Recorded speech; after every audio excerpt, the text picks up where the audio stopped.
आप सबको डॉक्टर रजनी रमन झा, सह आचार्य संस्कृत विभाग, राजकीय महारानी सुदर्शन कन्या महाविद्यालय बीकानेर का नमस्कार स्वीकार हो।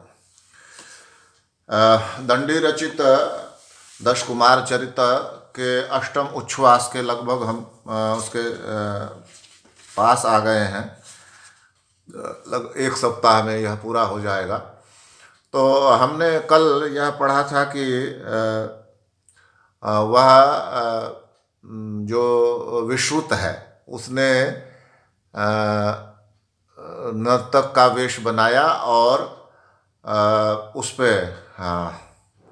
जो प्रचंड वर्मा था उस पर चाकू का प्रहार किया। वो 20 गज की दूरी पर था और उसको मारने के बाद जोर से चिल्लाया कि वसंत भानु सहस्र वर्ष तक जीवित रहें।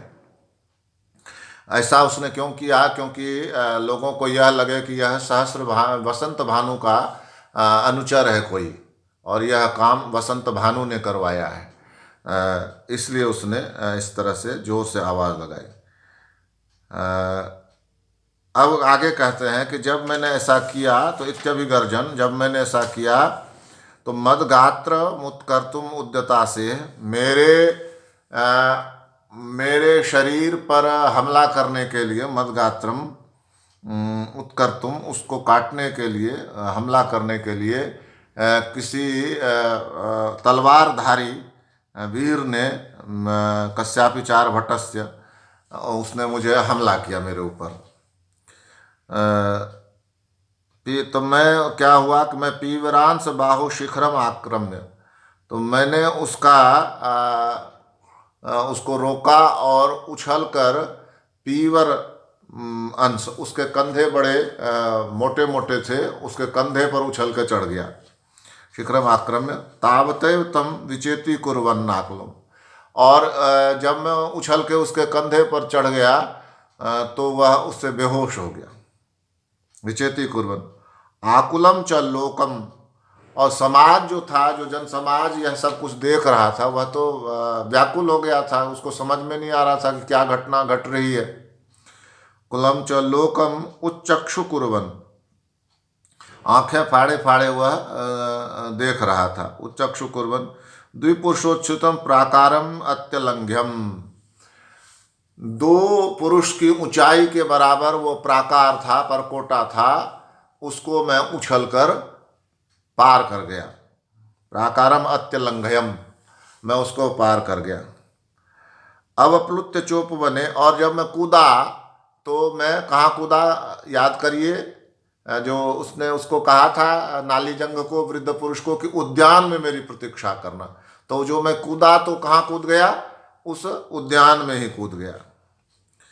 मदन उपाति नाम एष पंथा दृश्यते, जो मैं इधर से चल रहा हूँ तो यह मेरा मार्ग, जो मेरे पीछे पीछे भागे चले आ रहे हैं उनको दिखाई देगा।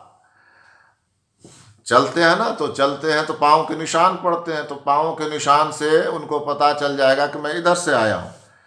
मदन उपाति नाम एष पंथा दृश्यते, मेरे पीछे पीछे आने वाले को यह पथ दिखाई देगा। एष पंथा दृश्यते इति ब्रुवाण एव, ऐसा बोलता हुआ मैं नाली जंग समीकृत, नाली जंग जिस जमीन को समीकृत समान कर रहा था, जब मेरे पांव पड़ रहे थे ना, तो मेरे पांव पड़ रहे थे तो उस पर निशान बन रहा था, तो निशान से मुझे पता चल जाता, लोगों को जो मेरे पीछे पीछे आ रहे थे उनको पता चल जाता। तो वह क्या कर रहा था, उसको समान कर रहा था, मतलब वो निशान को मिटा रहा था एक तरह से। समीकृत सैकत अस्पष्ट पादन्यासया, तो अब उसके क्या हुआ कि उस बालू पर मेरे पाँवों के निशान अस्पष्ट हो गए, मानी अब बहुत साफ नहीं रह गए। तो फिर मैं पादन्यासया तमाल विथ्या, उस तमाल विथि से भागा। तमाल विथि कहते हैं, तमाल का पेड़ होता है, तो तमाल का पेड़ उस दीवार के साथ साथ लगा हुआ था, दोनों तरफ लगे होंगे और बीच में रास्ता होगा, तो दोनों तरफ के पेड़ों के बीच के रास्ते को तमाल विथि कहेंगे। तो उस तमाल विथि के बीच में से, जो कि चानु प्राकारम, जो उसके दीवाल के साथ लगे लगे हुए थे, प्राकार के साथ, परकोटे के साथ लगे हुए थे। मैं प्राचा पूरब की ओर भागा, प्रतिधावितः प्रतिप्रधावितः, तो मैं पूरब की ओर भागा। अब पूरब की ओर जब भागा, प्राचा प्रतिधावितः, वाचोचितेष्टक चित्तत्वाद अलक्ष्य पातेन प्रद्रुत्य, और फिर उसके बाद तमाल भी थी सोकर, तमाल के वृक्ष के बीच रास्ते से को भागा। मेरे पग चिन्हों को नाली जंग समतल किया जाता था, ये बात तो हमने पढ़ ली। फिर उसके बाद मैं दक्षिण की ओर भागा। यहाँ ये कह रहे हैं ना कि प्राचा प्रति प्रधाविता पुनर्वाचोचित, पूरब की ओर जब आप जाएंगे तो पूरब से दक्षिण की ओर जाना सरल होगा या उत्तर की ओर जाना सरल होगा, तो वो दक्षिण की ओर भागा। अवचित पुनरावाचोचित इष्टक चितत्वाद अलक्ष्य पाते न, तो जब दक्षिण की ओर चलकर मैं थक गया, रुक गया, चित क्यों रुक गया? क्योंकि मेरे रास्ते की अब पहचान नहीं हो सकती थी। अलक्ष्य पाते न पुनर्वाचोचितेष्टक चित्तत्वाद अलक्ष्य पाते न प्रद्रुत्य लंघित प्राकार प्रखात। जब मैं दक्षिण की ओर भागा तो क्या हुआ कि जो दक्षिण पाँवों के निशान थे वो समतल कर दिए गए थे। तो अब क्या हो सकता था? अवाचोचित इष्टक चित्तत्वाद, अब वो उस अब दक्षिण को रुक गया क्योंकि मेरे रास्ते की अब पहचान नहीं हो सकती थी। पहले वो पूरब की ओर भागा तो उस नाली जंग ने उसके जो पाँवों के निशान बने थे उनको समतल कर दिया। तो फिर वो दक्षिण की ओर भागा, और दक्षिण की कौन? विश्रुत। और दक्षिण की ओर भागने के बाद वो रुक गया। क्यों? क्योंकि अब उसके पाँवों की पहचान नहीं हो सकती थी, क्योंकि उसको समतल कर दिया उसने। लक्ष्य पाते ना। फिर उसके बाद क्या हुआ कि प्रद्रुत्य, बहुत तेजी से, लंघित प्राकार, मैं बहुत तेजी से परकोटे को लांग गया, और प्रखात वलयस्तस्याम, और उस खाई को भी लांग गया। यदि आप किसी किले के पास जाएंगे तो आप देखेंगे कि वो प्राकार जो है, परकोटा जो है, उसके किनारे किनारे पर खाई भी खोद देते हैं। तो वहां से मैं परकोटे को कूद गया और उस खाई को भी कूद गया। प्रकार प्रखात वलयस्तस्याम शून्य मटिकायाम, और कहाँ चला गया? उसको कूद कर प्राकार को यानी परकोटे को भी फांद गया, और उसको भी फांद गया, क्या कहते हैं उसको, खाई को भी फांद गया। और खाई को जब फांद गया तो कहाँ पहुँचा? उस शून्य मठ में, उस मंदिर में जहाँ कोई नहीं था, पहले जो बताया गया था। शून्य मटिकायाम तूर्णमेव प्रविश्य, मैं वहाँ बहुत तेजी से मैंने वहाँ प्रवेश किया। और प्रतिमुक्त पूर्व वेशः सह, मैंने अपना वो जो पहना हुआ था, नर्तकों वाला जो ड्रेस पहना हुआ था, उसको त्याग दिया, और पूर्व वेश, पहले जो भिक्षुक का वेश, सन्यासी का वेश धारण किया हुआ था, वह पहन लिया। सह कुमारेण, कुमार के साथ, यानी उस राजकुमार के साथ, मत कर्म तुमुल राजद्वारी, मेरे कर्म से जो बड़ा तुमुल कोलाहल हो रहा था, बहुत तेज कोलाहल होने वाला जो हो रहा था उस राजद्वार पर, जो सिंह द्वार होगा, मुख्य द्वार होगा, उस पर दुख लब्ध वर्तमान, मुझे खुद ही मार्ग मिलने में बड़ी कठिनाई होने लगी। श्मशानोदेशम देशम अभ्यगाम, और मैं श्मशान की भूमि पर चला गया। तो ये वाक्य थोड़ा सा इसको फिर से समझ लेते हैं कि वो जब उसने मार दिया उसको प्रचंड वर्मा को, उसके बाद वो तमाल वीथी से होकर, तमाल वृक्षों की जो वीथी थी, जो गली थी, उससे होकर भागा। और वो तमाल वृक्ष प्राकार के परकोटे के साथ साथ लगे हुए थे। तो वो पहले पूरब की ओर भागा और फिर वहाँ से दक्षिण की ओर भागा। तो नाली जंग ने क्या किया कि उसके पाँवों के जो निशान बन रहे थे उसको समतल कर दिया। तो पूरब से वह जब दक्षिण की ओर भागा तो वो रुक गया। क्यों रुक गया?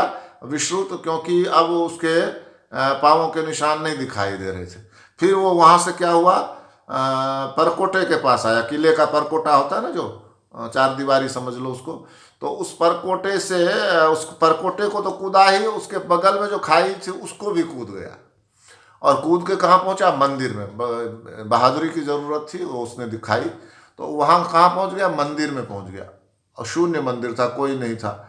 और वह जो राजकुमार था भास्कर वर्मा, जिसको वो लेकर आया था, उसके साथ पहुंचा। वो याद है आपको, वो कहाँ खड़ा था। और राजकुमार जब जो सारी सामग्री उसने अपनी रख दी थी एक तरफ दीवार के सहारे, और उस राजकुमार को कहा था तुम इसको देखते रहना। तो अब वो उधर कूद कर आया, तो वो सामग्री लेकर कहाँ पहुंचा, राजकुमार को लेकर एक शून्य मंदिर में पहुंचा जहाँ कोई नहीं था। और वहां पहुंचने के बाद उसने अपना ये नर्तक वाला वेश उतार दिया।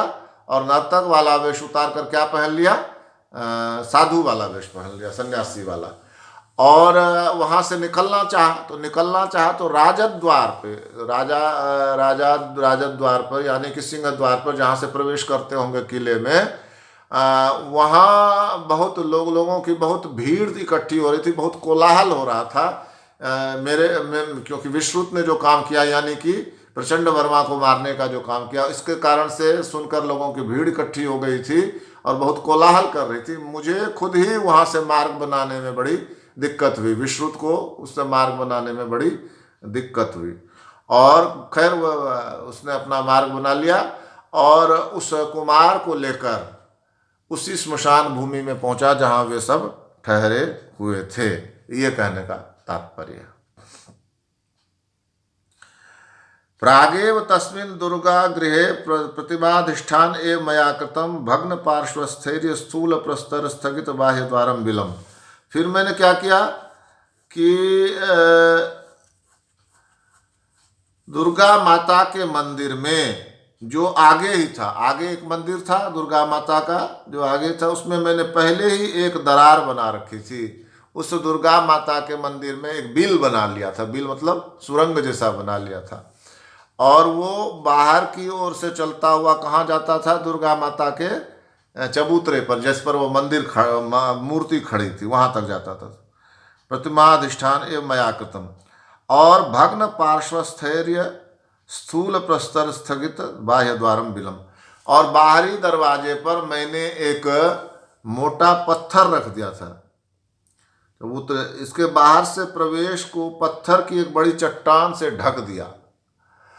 जो सुरंग बनाई ना, तो सुरंग बाहर से चलकर कहाँ तक गई, मंदिर में जहाँ दुर्गा माता थी वहाँ मूर्ति थी, और उनका जो चबूतरा था वहाँ तक गया वो सुरंग से लेकर, तो अंदर ही अंदर। और क्या किया कि उसका जो पार्श्व था, जो तस्मिन् दुर्गा प्रतिमा अधिष्ठान मया कृतम भग्न पार्श्व स्थैर्य स्थूल, इसके किनारे शिथिल कर दिए। मतलब पहले तो उसने क्या किया कि जहाँ से उसने बिल बनाया था, सुरंग बनाया था, वहाँ एक बड़ी चट्टान रख दी कि किसी को पता नहीं लगे कि इसके नीचे से सुरंग है। और क्या किया कि पार्श्वस्थैर्य, भग्न पार्श्वस्थैर्य, उसके किनारे जो थे वो ढीले रखे कि तोड़कर बाहर निकलने की जरूरत पड़ सकती है, तो इसलिए उसके किनारों को ढीला रखा। स्थूल प्रस्तर स्थगित बाह्य द्वार। और ऐसा करके जिसके जो चट्टाने थी उसका जो उसको तोड़ दिया था कि इसको तोड़ने के बाद हो सकता है हमें निकलने की ज़रूरत पड़े, तो इसको तोड़ कर निकल जाए। तो ऐसा कह करके मैंने उस बिल के द्वार को बंद कर दिया। यहाँ तक हमने देखा कि एक पूरी योजना जो विश्रुत ने बनाई थी वो लगभग पूरी होती दिखाई दे रही है। पहले क्या हुआ कि रानी ने उस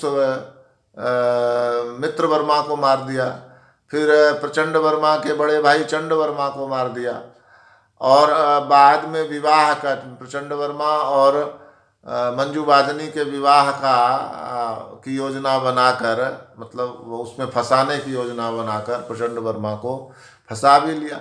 और उसको ये आश्वस्त कर दिया कि केवल मंजुवादिनी ही नहीं तुम्हारी है, ये जो राज्य है वह भी तुम्हारा है। और उसको मार दिया। और मारने के बाद किसने मारा?